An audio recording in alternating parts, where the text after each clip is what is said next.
Hi everyone, welcome back to Crazy Gamer. Today I'm gonna be guiding you through how you can easily change your name in Rise of Kingdoms.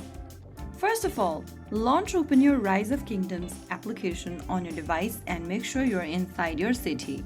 Now go to the top left corner and tap on your governor's profile icon.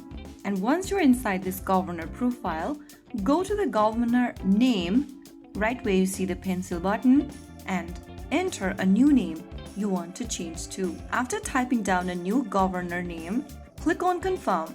You will require to spend a name change card. After you spend that, you'll be able to change your governor's name right away. Now your city proudly stands out on the map with your new name. That is how it's super easily done. If you found the video helpful, don't forget to like, share and subscribe to our channel. I will be back again in the next video. Stay tuned till then.